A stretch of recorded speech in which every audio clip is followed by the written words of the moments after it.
Coletivo Bancada do Livro, Coletivo Bancada do Livro. Olá, estamos aqui com mais um vídeo aqui do nosso Coletivo Bancada do Livro, sempre na perspectiva do debate público, como nós estamos nomeando nossos vídeos a partir de agora. Hoje, o nosso tema é esse aqui: sobrevivência na terceira idade, desafios e esperanças para idosos e cuidadores em famílias de baixa renda. Então, nós vamos estar tentando fazer essa discussão, né, a partir aqui de uma discussão que surgiu recente agora, essa questão que envolveu lá aquele senhor que morreu lá dentro do banco, né? Então, envolvendo toda essa, a gente vai tentar fazer essa discussão, né? A motivação aqui também é uma reportagem da Nexo, né, que é um portal que a gente acompanha aqui. Então, a gente vai apresentar essa reportagem e, a partir daí, a gente vai fazer essa discussão sempre numa perspectiva também da discussão socioeconômica, da perspectiva do cuidador. A gente vai tentar fazer essa discussão aqui. Para isso, né, eu vou ter sempre aqui no nosso debate público, tem tanto o Serginho como o Cipriano. Eu vou trazer aqui primeiramente o Serginho, para a gente puxar para saudar aqui o pessoal que nos acompanha. Lembrando que eu sou o professor Isaldir, estou sempre aqui com o Serginho. Fala aí, Serginho. Meu povo, o negócio está complicado. Eu não sou muito de acompanhar a internet, mas agora ando dando umas olhadas mais de perto. A última dessa semana é o caos. O senhor Neymar Júnior, que já tem o Neymar pai, quer dizer, atraso duplicado, resolveu agora que ele entende também de praia. Então a coisa está difícil. E nós já temos no país algumas praias que você chega, por exemplo, no Nordeste, está fechado lá porque você não entra por causa que os resorts tampam tudo. Isso já é ilegal, isso é anticonstitucional. Então é o seguinte, conselho para o senhor Neymar Júnior, ele está mais de um ano sem jogar bola. Se ele vai entrar no ramo imobiliário, então ele avisa todo mundo, fala, eu parei com o futebol. Primeira coisa. Segundo, governo do senhor Luiz Inácio está danado para quebrar a regra do jogo. Essa semana, eles estão quebrando as regras do PIS/COFINS do agro. Eu não morro de amores pelo agro, mas também não acho que as regras do jogo têm que ser quebradas. Governo Luiz Inácio, o pessoal que acompanha ele e é do grupo dele, do partido dele, tem que começar a conversar com ele, porque senão a coisa não vai ficar boa. Aliás, já não está. Pois é, tem muita coisa para a gente estar discutindo mesmo, né? E também, sempre aqui no nosso debate público aqui, também está aqui o Cipriano, trazer o Cipriano aqui para saudar. Fala aí, Cipriano, saudar nosso pessoal aí. Olá, Isaldir, olá, Sérgio, olá, amigas e amigos do Coletivo Bancada do Livro. Seguindo aí o Sérgio, eu quero trazer, nós vamos tratar hoje da questão do idoso. Eu queria trazer uma solidariedade à violência política contra o idoso que está atuando na política nacional, em defesa dos direitos dos menos favorecidos, direitos humanos, e aqui trazer a pessoa da Luísa Erundina, que sofreu essa semana uma violência política no momento em que defendia justamente os direitos humanos, além a partir do púlpito da Câmara dos Deputados, lá numa das comissões, eu acho, né? Então, ali, e trazer essa solidariedade a Luísa Erundina, deputada federal pelo PSOL, que já foi também prefeita de São Paulo e tem uma história, né, de luta por direitos sociais, direitos humanos, e está nesse tema de hoje. Embora não seja entre os menos favorecidos pela condição econômica que ela deve ter adquirido ao longo da sua história, mas entre os menos favorecidos, uma vez que ela se insere entre aqueles que dedicaram a sua vida pela luta dos menos favorecidos na sociedade brasileira e, de um modo geral, aí, na história da humanidade. E deixar aí um salve, agradecer pela oportunidade para a gente estar aqui mais uma vez para debater um tema tão importante que sempre o Coletivo Bancada do Livro traz aí no seu quadro de programas semanais e diariamente. Pois é, o Cipriano, bem lembrado, eu acho que você fez uma boa associação aí com o nosso tema, né? E é o que tem acontecido, a gente tem feito, principalmente quando nós fazemos aqui a conjuntura do mês, sempre a gente tem colocado também essas questões aí envolvendo a extrema-direita, né, que está muito bem representado no Congresso, e eles querem sempre fazer a pauta. Aí, como eles não têm condições de fazer a pauta no executivo ou fazer a pauta econômica e social, tem essa de atacar, né? Principalmente as pessoas ligadas à esquerda, você vai colocando aí, tem essa questão da Erundina, que a gente pode chamar de etarismo, aí também nesse mesmo dia também, né, teve o ataque também em cima da Bonfim também, né, que é do pessoal também, associando a família dela, tráfico e tal. Aí o Nicolas lá também fez um cenário lá também, essa questão ligada à questão de homofobia, enfim. Então, é o palco deles, como eles estão o tempo todo transmitindo ao vivo via internet, então é o palco que eles têm, né? Bem lembrado aí, a nossa solidariedade também aqui à deputada Luísa Erundina. Como você se lembrou aí a trajetória dela, também ela teve uma trajetória muito grande também no PT, muito, muito respeitada aí, não só no PSOL, mas também na esquerda de uma forma geral.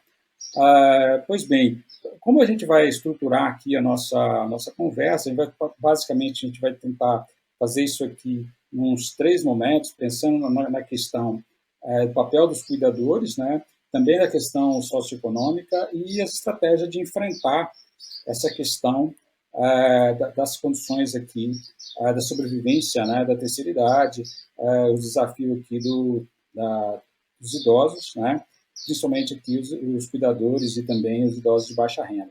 Então, a nossa motivação aqui, eu vou colocar, vem dessa reportagem, né, feita aqui no portal Nexo, pela Mariana Vick. Esse foi feito em 24 de abril, é recente, né?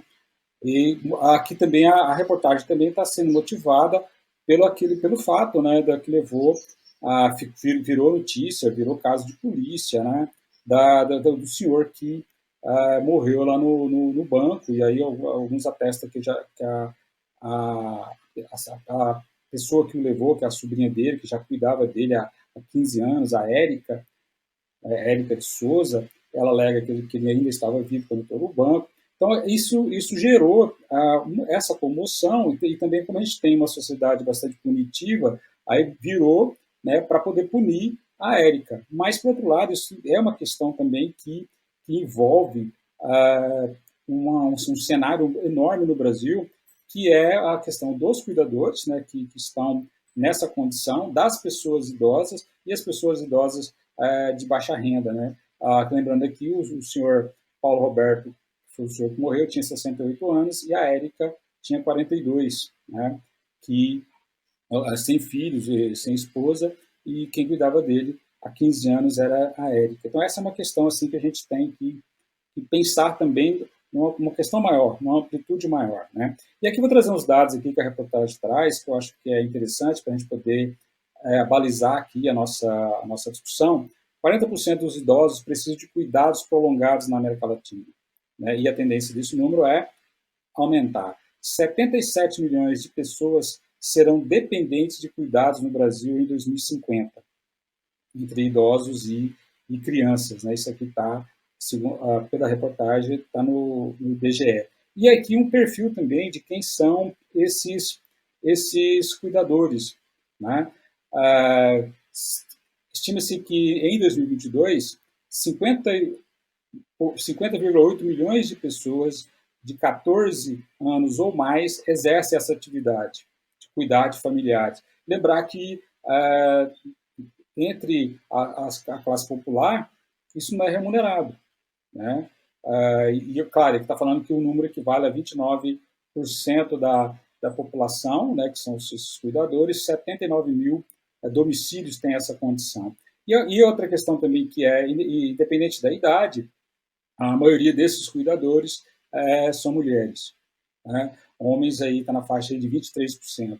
E aí também tem essa questão de mulheres, de pessoas pretas, pardas também, na sua grande maioria. E aqui, segundo o PNAD, 11,6% dos casos registrados no PNAD, PNAD contínuo 2022, foram de cuidado de idoso. Né? Então, tem o cuidado com as crianças, mas também tem cuidado de idoso. Outros dados aqui, né, como eu acabei de colocar, a maioria são as mulheres, né, que trabalham, que têm esse trabalho, e aí tem toda essa questão que a característica desse trabalho, falta de orientação, quer dizer, as pessoas elas não são orientadas de como cuidar de outras pessoas, né? É uma atividade repetitiva, penosa, privação social, né? Além da pessoa ter dificuldade para exercer uma atividade financeira, uma atividade que possa render alguma renda, né? Tem também o fato de ficar o tempo todo em casa e como é que faz conciliar a questão de ser cuidador com outras atividades. Então, tudo isso está alegado aí nessa discussão, nessa reportagem, e, claro, também tem os desafios econômicos, como que a pessoa vai ter renda e trabalhar também para cuidar dessas pessoas. Tem a ver com, a maioria tem a ver com a questão do envelhecimento, né, como já tem sido colocado aqui, né, e aí também depois a gente vai tentar pensar, né, como que é possível, não vou dizer nem resolver o problema, mas também amenizar, contemporaneizar essa questão para que haja apoio, né, principalmente aí o apoio aos cuidadores. Essa que é a nossa principal questão.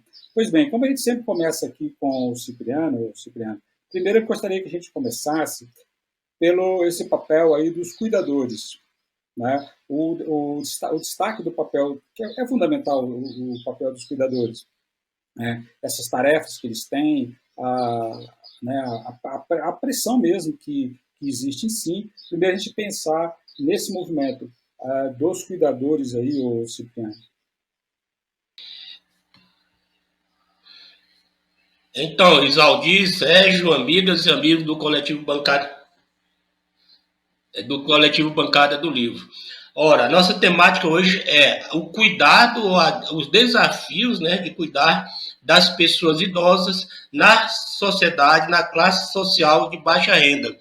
Isso é interessante porque quando se fala nesse grupo da sociedade de baixa renda, a gente pode considerar aí, para efeitos de entender quanto é grande a quantidade de pessoas inseridas aí, pelo critério que se faz. O que se considera pessoas pobres no Brasil? Aquelas que ganham até 2 salários mínimos, que é um critério aí para os benefícios sociais, tipo a questão do PIS, PASEP, para receber ali, né? Então, até 2 salários mínimos, até para as questões das políticas públicas de transferência de renda. Então, está nessa base aí para considerar pobre. E aqueles que são os miseráveis, né? Então, aí nós estamos falando dessas pessoas e estamos trazendo também o critério da sociedade brasileira, e também é uma tendência mundial, de envelhecimento da sociedade. E quando falamos nesse debate de hoje, foi uma sabedoria aí do coletivo Bancada do Livro de trazer esse tema, porque nós temos aí o envelhecimento de pessoas dentro da classe menos favorecida e que em condições, você pensar em todos os aspectos, de habitação, de acesso à alimentação, de acesso à moradia, de acesso aos serviços sociais de saúde, às políticas públicas. Então, é um conjunto de pessoas que vão envelhecendo, né?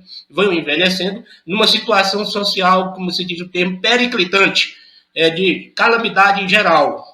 E essa também é a inserção dos cuidadores, das cuidadoras, né, que cuidam dessas pessoas também. Tem uma família a ser cuidada e tem a pessoa de idade a ser cuidada, tem toda uma estrutura que ela precisa ser responsável por ela. E veja como você traz os dados aí, são mulheres, né, a maior parte, que tem que cuidar dessa estrutura toda. Ora, eu queria trazer assim um exemplo prático. Acompanhando aqui a família mesmo da nossa origem, da minha origem, lá no Maranhão, nós tivemos o envelhecimento dos avós e das avós. E quem cuidou de fato mesmo foi a minha mãe, está diretamente relacionado com os dados que você traz aí de forma como estatística, né? E numa situação que nós vivemos uma situação situação também dessa, que está nessa situação aí, num estado de periferia, morando na periferia da cidade. Vejam que as condições, esse fato que nós trouxemos como ilustração de uma senhora que no desespero leva ao seu cuidar, aquela pessoa que ela cuida, para contrair empréstimo, né? Um empréstimo em situação de próximo à morte, que os dados ali que nós acompanhamos aí ao longo da análise disso, fala que ele já estava vivo quando saiu de casa, então ela também não tinha nem a certeza de que ele estava morto, ou vivo, para poder ser responsabilizada de forma objetiva. Então, considerando o aspecto do cuidador, eu gostaria de trazer aqui para a gente observar uma coisa,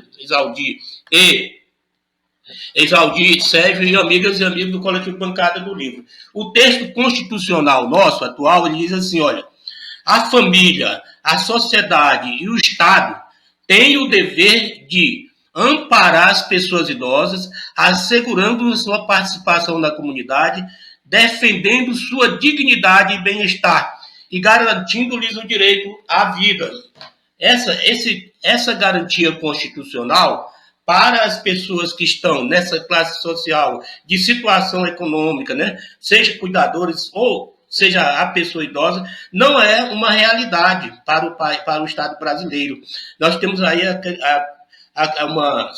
como traz o tema, uma questão de sobrevivendo. Sobrevivendo está aí lutando. A pessoa teve toda a dedicação da sua vida à produção, nessa condição também de luta por acesso a direito. Chega à fase idosa sem ter conseguido o acesso ao direito, e aqueles que vão cuidar deles, que é como se diz aí na linguagem da análise dialética ou marxista da sociedade, há uma reprodução das condições sociais dessas pessoas. E essa é a situação do cuidador também, que pertence à família. Ele está numa situação de miserabilidade, tendo que cuidar de uma pessoa idosa, que vem dessa situação, e sem ter as condições mínimas. Daí a dificuldade, que é cuidar de um emprego para a sobrevivência dos mais novos, inclusive de si mesmo, e cuidar e ter as condições para cuidar também da pessoa em estado de idade avançada, né? Essa é a situação do cuidador. O cuidador vive uma situação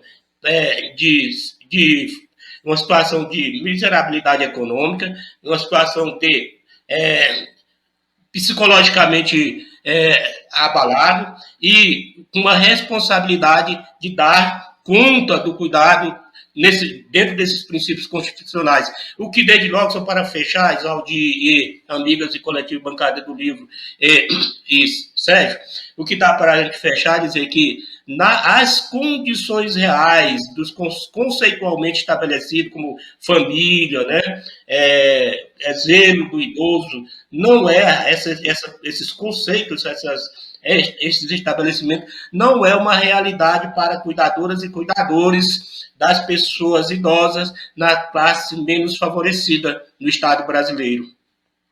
Certo, bem, acho que bem lembrado, você fez muito bem essa associação com a questão legal, e aí para poder linkar aí com a fala aqui do Serginho, eu gostaria também de fazer uma observação, Sérgio, que o Cipriano colocou aí a responsabilidade do Estado.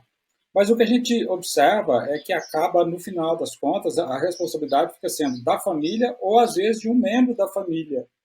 E se isso for negado, o Estado não é responsabilizado judicialmente, acaba que as pessoas da família sendo responsabilizadas por ter negligenciado ali na ajuda ou no cuidado com a pessoa idosa ou com a criança, né, ou criança deficiente ou não. Então, em que pese o texto constitucional diz que o Estado tem responsabilidade, mas quem acaba sendo responsável mesmo é a família. Então, gostaria de ouvir aí a sua fala em relação a esse primeiro momento que nós estamos discutindo aqui, Serginho, sobre essa questão do cuidador, né, e do cuidado, e também, claro, que isso veio à tona agora, recente, por causa desse fato que viralizou, a gente chama na internet viralizou, né, apareceu em forma nacional, e da forma que eu acompanhei, que eu vi, colocar a culpa no cuidador.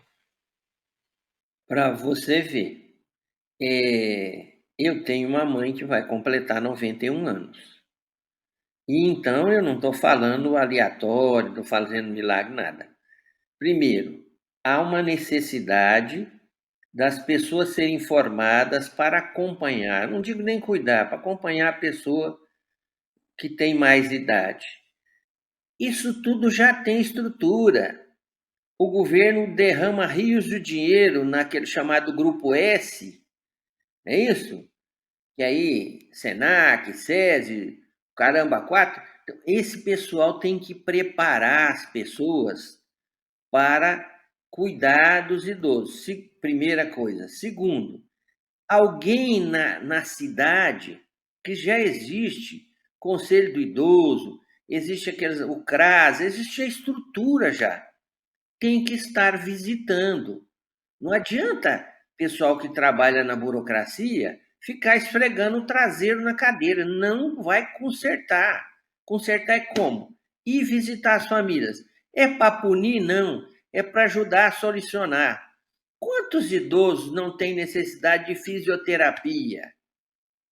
Quantos idosos, inclusive eu sou, mas eu tenho, graças ao bom Deus, o recursinho para pagar a academia que eu vou. Mas e quem não tem? Na família em que o idoso recebe o BPC e a família recebe Bolsa Família e tem um idoso lá na família. Cuida como? É obra do Divino Espírito Santo? Tem jeito? Não. Então, o Estado, e aí vai não sei como fazer isso, mas nós temos uma estrutura parlamentar hoje que eu tenho até medo de falar, que propôs um projeto de lei, né, para acompanhar, para dar estrutura. Por exemplo, uma coisa que ajudaria muito, todo bairro tem uma academia. Por que não? Entendeu? Dar estrutura, dar desconto, isenção. Muitos bairros, em todas as cidades, têm academia popular nas praças. Por que é que as administrações não colocam pessoal para treinar o pessoal lá? Vocês já pensaram se nas praças dos bairros tivesse um professor? Eu vi no Recife, não estou falando milagre, milagre. Eu vi no Recife. No Recife, nas praças, tem professores de educação física. E todo dia o programa do Recife mostra os idosos lá fazendo exercício. É possível? É. Por último, e não mais sem importância, vocês já viram o negócio da lei das passagens para idoso? Vocês já acompanharam isso? Tem que ter vergonha na cara para falar um negócio. Sabe assim, eu tenho vergonha, sou uma pessoa séria. Eu estudo até hoje, estou com 60 anos, estou aposentado, estou estudando, fico lendo. Meu amigo, você chega na empresa de ônibus e fala, não, só tem 2 passagens. E esse mês já usou. Tadinho, eu já vi lá na rodoviária o idoso, capaz, o cara chega na maior emoção, fala, vou ver se eu consigo uma passagem. Fala, não, só tem 2 por mês e essa já usou. Ah, tenha santa paciência. Aí você entra dentro do ônibus, o ônibus sai vazio, só com metade da lotação. Vocês já pensaram se esse trança-trança colocasse idoso e transformasse o idoso num modelo capitalista em consumidor, em viajante, como é na Europa? Eu não estou falando milagre, não. É na Europa. Os países com dificuldade, com o mesmo problema econômico nosso, tem esse turismo de idoso. Tem jeito de fazer. O problema é que se continuar na burocracia, lavando vasilha, irmão, aí nós estamos ferrados. É legal, eu até, você citou esse caso aí, eu também já acompanhei mais de uma vez, várias vezes, sempre quando a minha mãe vem do Goiás aqui para Uberlândia, lá de Amorinópolis, lá, a cidade onde eu nasci, aí tem essa história de conseguir a passagem. Aí eles têm um prazo também, né? Tipo o nosso Ipseng aqui, quando você quer fazer uma consulta, aí tem o dia. Aí você vai no dia, aí eu falo, não, mas já entra essa história que você colocou, né? Não, já compraram. Aí a meia, aí eles querem te vender a meia, a meia. Aí qual você está colocando? Chega lá, o ônibus está vazio. Tem uma outra coisa que eu acho interessante também, me lembro da última vez, eu embarquei a minha mãe e minha tia, aí agora tem uns ônibus que eles têm 2 andares. Aí o idoso ainda está lá em cima, ainda tem que subir não é uma escada, parece que é uma escalada, entendeu? Para poder acessar a poltrona lá em cima. Torna o negócio praticamente inviável, aí, concordando com você, nessas essas condições que são impostas aí aos idosos, né? Mesmo pagando, né? Mesmo que você pague a inteira ou a meia, como eles querem, você ainda tem que subir, a fazer aquela escalada, não é nem subir uma escada, é fazer uma escalada, é um negócio bastante complicado mesmo. Pois bem, para a gente poder continuar aqui, o Cipriano, a gente também, como eu havia colocado, vai dividir aqui em etapas.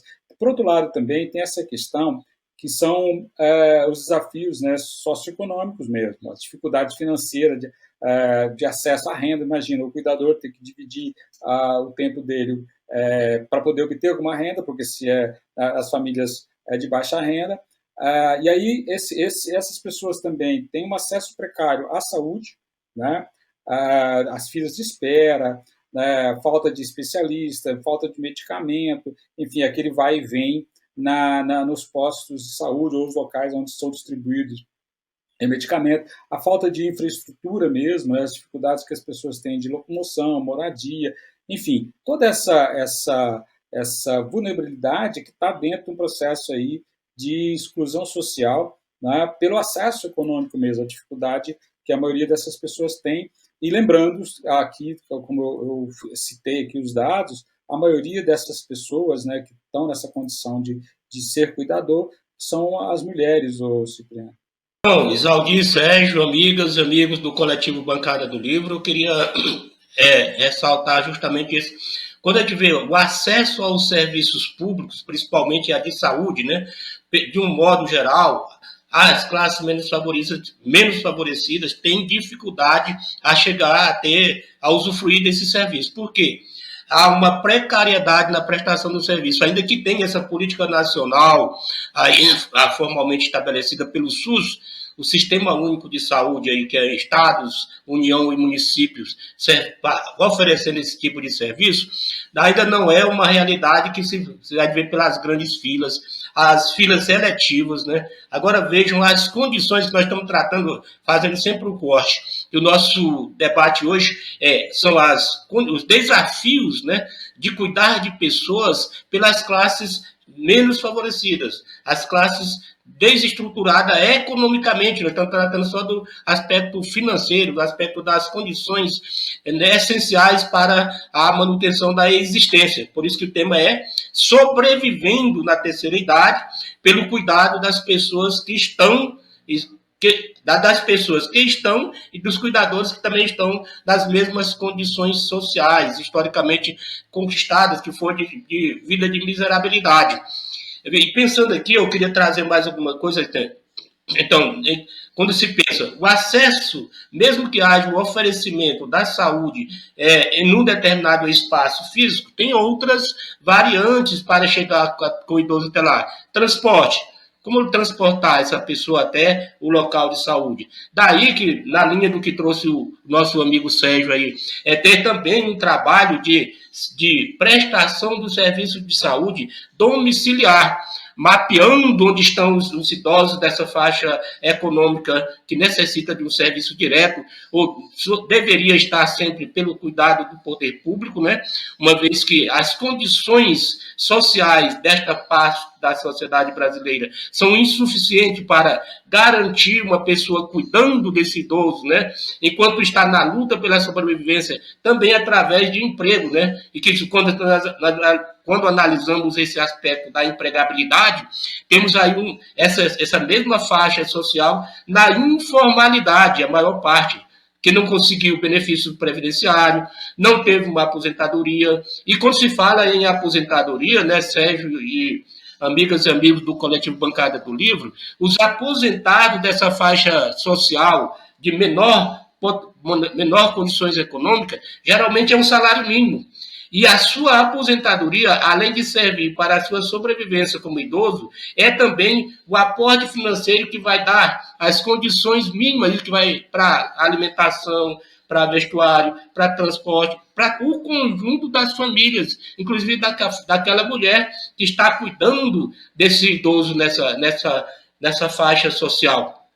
Então, é uma situação que só, como acho que nós vamos partir aí no nosso caminhar, que tem que sair por políticas públicas. Não tem outra forma. Deixar ao critério, deixar a responsabilidade para as pessoas que estão nessa classe social, de dificuldade financeira principalmente, o cuidado integral, trazendo dignidade para os seus idosos, é humanamente impossível isso ser realizado. Então, é daí que a necessidade de se transformar em políticas públicas urgentes.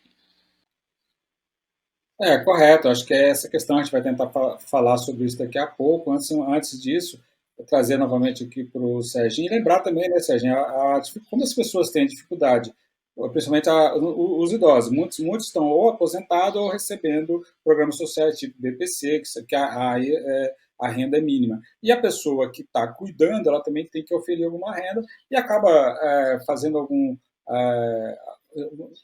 bico, prestar algum serviço para poder obter renda, e isso coloca tudo aquilo que você também colocou anteriormente, né? Você tem um sistema ou um ecossistema aí que dificulta não só o acesso à renda, como também que essas pessoas tenham cuidado, e aí estou enfatizando aqui, a maioria das pessoas que são cuidadoras nessa condição de baixa renda são as mulheres, ou seja. Eu vou reforçar de novo o que eu disse. O Estado tem que trazer esse pessoal para a formação, entendeu? E subsidiar, não tem alternativa. Não tem alternativa. O Cipriano já falou. O que tem que fazer? Não é a pessoa ir ao médico, é o médico ir até a pessoa, é o idoso. Se nós formos esperar lá no século 30 vencerá, não vamos. O Estado tem que assumir sua função. Eu não sei se vocês já observaram, mas o Maluf aqui de Uberlândia, o prefeito aqui de Uberlândia, esse cidadão que assume a cadeira de prefeito, pelo jeito aí há 16 anos, para mim, ele é o Pinóquio, o mais Pinóquio que eu já vi até hoje, que vai mentir assim. Agora, perto do período da eleição, ele está fazendo uma propaganda que vai construir um novo condomínio do idoso. Como se isso fosse a primeira maravilha do mundo. Não é isso que resolve. Nós estamos dizendo o quê? O benefício tem que ir até as famílias. Os órgãos de fiscalização, que não devem fiscalizar, mas apoiar e ajudar, tem que ir até a casa dos idosos, ajudar a discutir condições do idoso estar com a família e poder ser acompanhado. Porque, às vezes, isso é um fenômeno simples, mas que acontece em grande quantidade. Todos ganham muito pouco, 4 pessoas dentro de uma casa, mais o idoso. Os 4 saem para trabalhar, oferir a sua renda e sobra o idoso lá. Dá certo isso? Não, não. É correto o que o Sérgio está colocando, né? Essa condição de criar espaços para o idoso, você não está criando espaço para a família, né, também. Então, é compreensível também que existe pessoas nessa condição que também não têm família. Isso existe.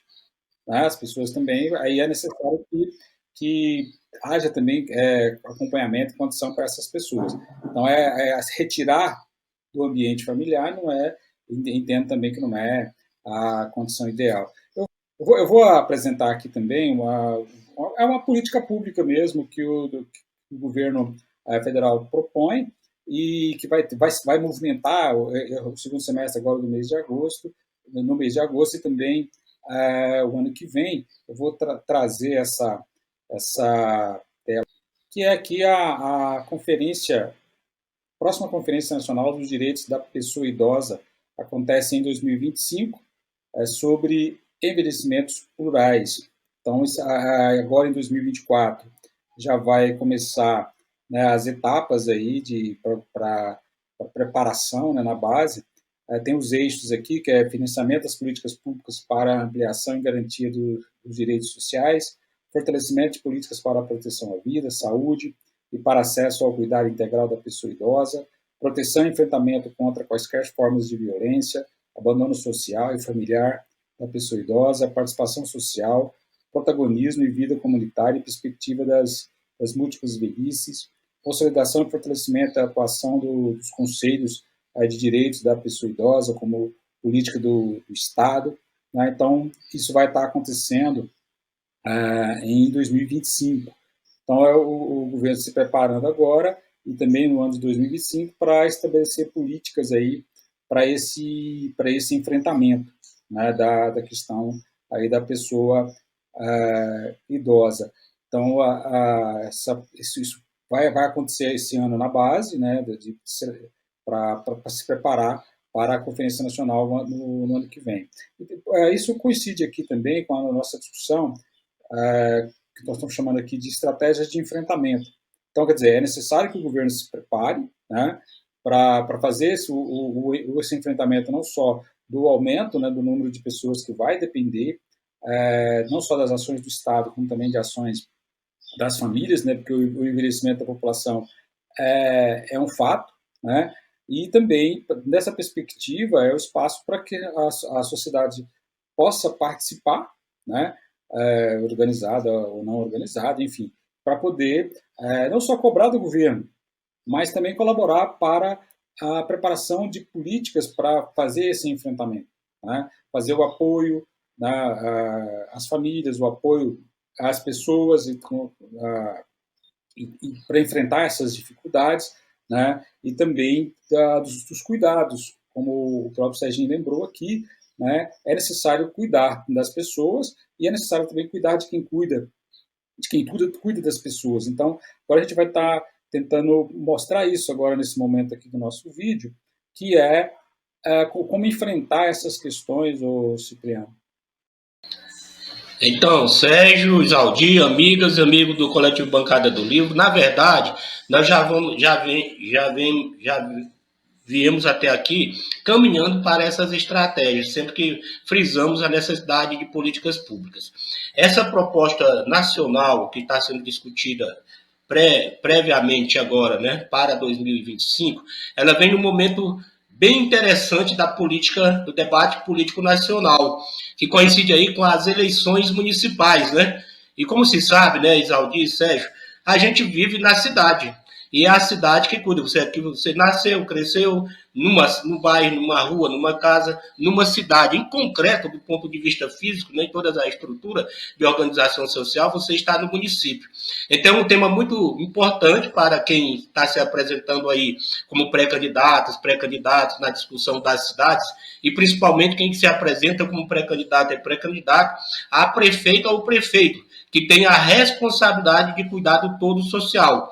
Isso é muito interessante nesse momento para esse debate que está se construindo agora. Até é um requisito obrigatório, Isaldi, Sérgio, vocês sabem disso, amigas e amigos do Coletivo Bancada do Livro, para candidatas e candidatos a prefeito ou prefeito, ter um programa para a cidade.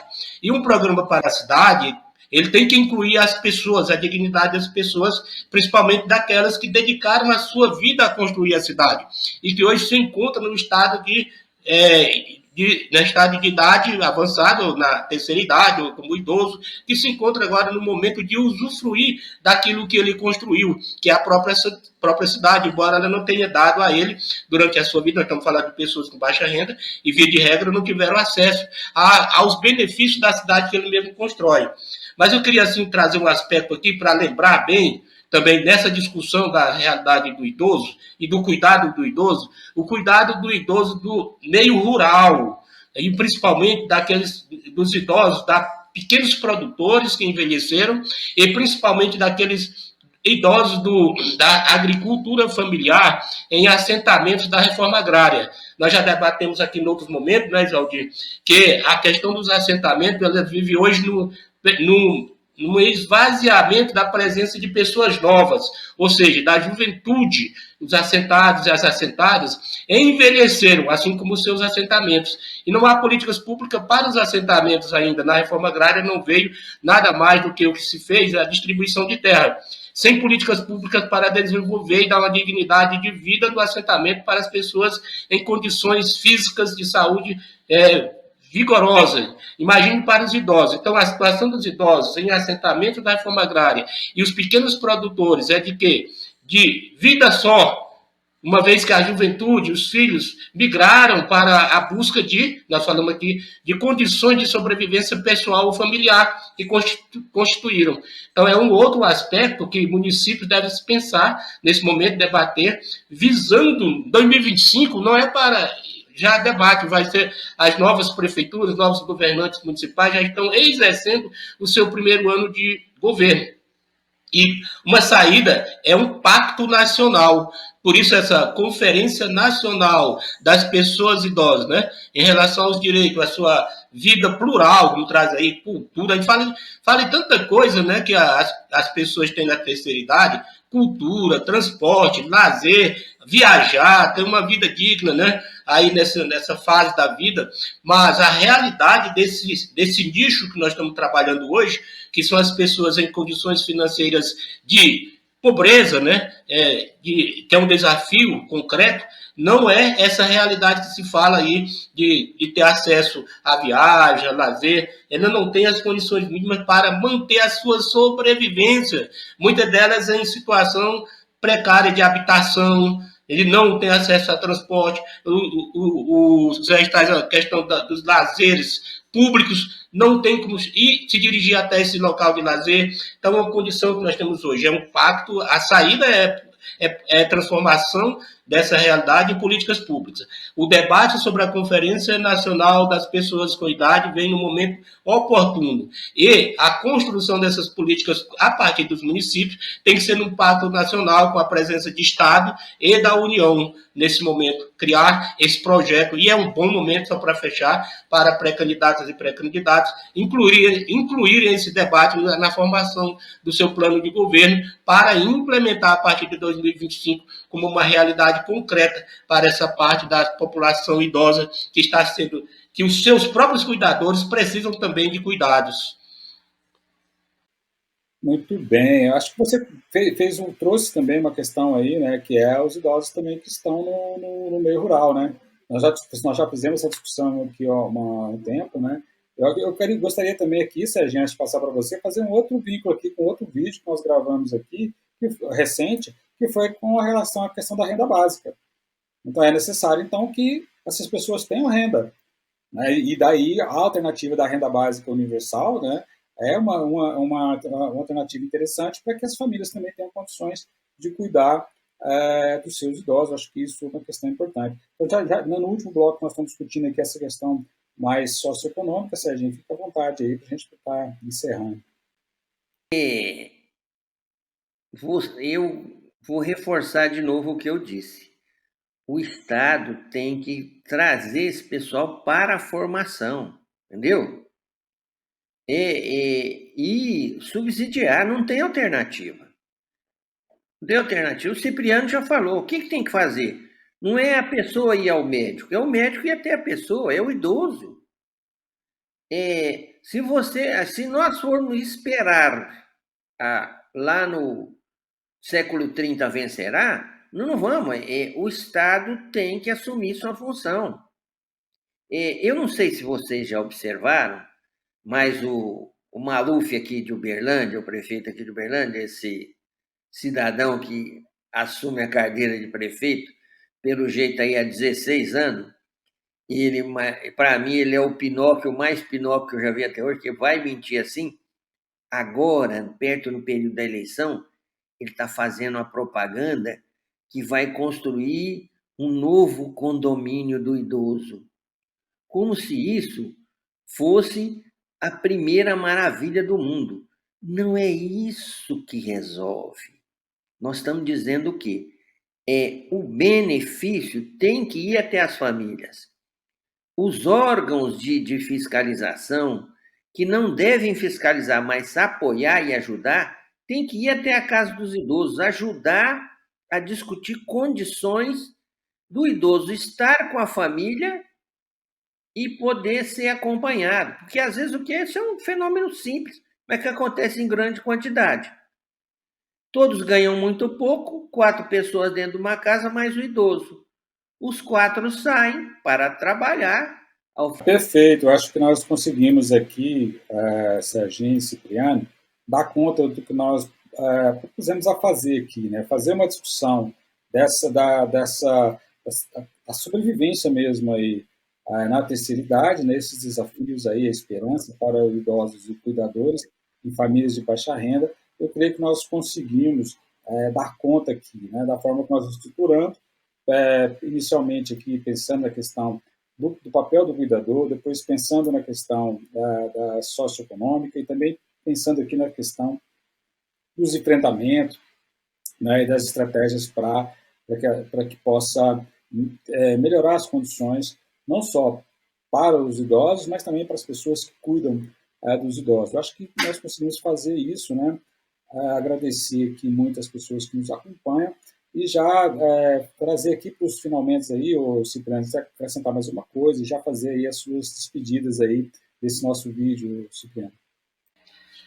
Então, Isaldir, Sérgio, amigas e amigos do Coletivo Bancada do Livro, antes de tudo é só agradecer aí a oportunidade para a gente fazer essa discussão e lembrando que nós estamos trabalhando com uma faixa etária de pessoas que dedicaram a sua vida à construção da cidade num sistema que é, como gosta sempre de frisar aí o nosso amigo Sérgio, um sistema capitalista que, na sua natureza, ele é excludente, né? É excludente dos benefícios que esse sistema traz. Mas não há dúvida de que as pessoas nessa faixa da social de baixa renda dedicaram a sua vida para construir a sociedade em que eles estão inseridos. Então, estamos tratando aqui do direito a uma velhice, a uma cidade, a um estado de velhice, a idade idosa, com dignidade. Que isso, aliás, é um princípio constitucional e é uma responsabilidade, principalmente, do poder público por meio de políticas públicas. Daí que todo o esforço, como diz o apresentador de TV, das pessoas aí dessa fase, que integram essas famílias, que tem um idoso entre elas, é o se vira nos 30. Faz o que pode.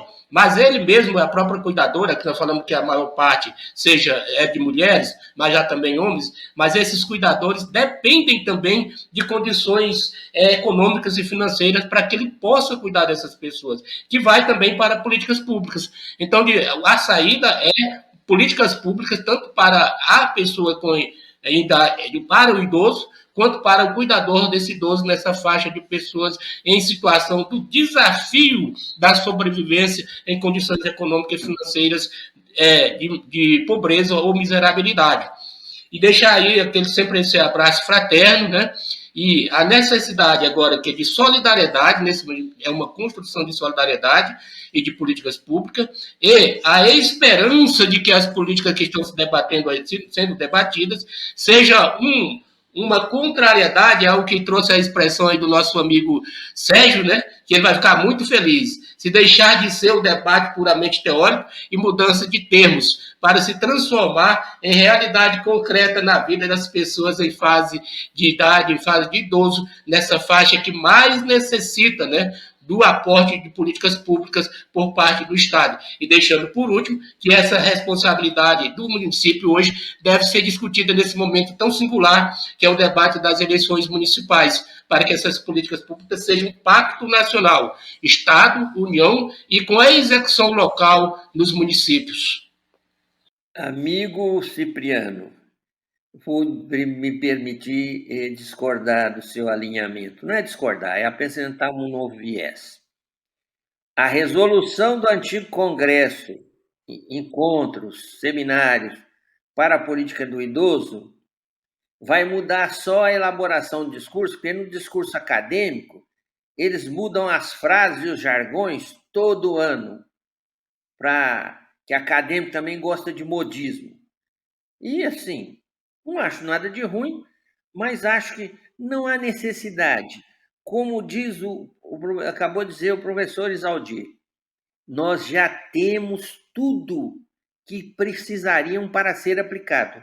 Se nós aplicássemos a política da renda básica universal, nós já sanearíamos aí um percentual muito grande. Segundo, transformar no modelo capitalista, transformar os idosos em consumidores, alguns até já são, mas pôr renda na mão deles, significa o seguinte: o idoso não é mais um acumulador, não vai usar mais poupança, nada, ele vai gastar. E lembrar, minha última frase hoje: o idoso que faz exercício e que viaja, passeia, toma menos remédio, visita menos médico. Isso é simples, é tranquilo. Agora nós não podemos, nós vamos passar mais um ano, aí depois vamos fazer um encontro, que se vocês compararem as resoluções, é quase 6 por meia dúzia. Desculpem, mas é o que eu penso. Perfeito, agradecer muito aqui a presença aqui do Cipriano, companheiro sempre na luta aqui conosco. Serginho, as suas considerações finais aí, despedidas, por favor. Feliz por estar junto com o meu companheiro Isaldir, meu companheiro Cipriano, mas o Cipriano acabou de alinhavar tudo. No caso do idoso, não há tempo. Então não adianta empurrar com a barriga. É fazer, fazer, fazer. Alguns erros vão ocorrer? Vão. Corrigir, corrigir, corrigir. É fazer, executar, transformar todos os idosos em consumidores, já que nós não vamos derrubar o modelo capitalista agora. Pretendemos derrubá-lo, mas não agora. Não tem jeito. Então, amigos, tem que resolver. Perfeito, agradecer muito aqui, mais uma vez, aqui a parceria aqui do Cipriano, do Serginho, agradecer muito as pessoas que nos acompanham, que compartilham o nosso conteúdo, pedir sempre para dar o like aí no nosso conteúdo, lembrando que o nosso Coletivo Bancada do Livro tem programas aí ao vivo de segunda a sexta, também agora nós estamos tendo programa ao vivo também aos sábados, então tem muito conteúdo aí para ser compartilhado, sempre conteúdo de responsabilidade, análise, apresentando fatos e tal. Aí agradecer muito aí as pessoas que nos acompanham. Coletivo Bancada do Livro, Coletivo Bancada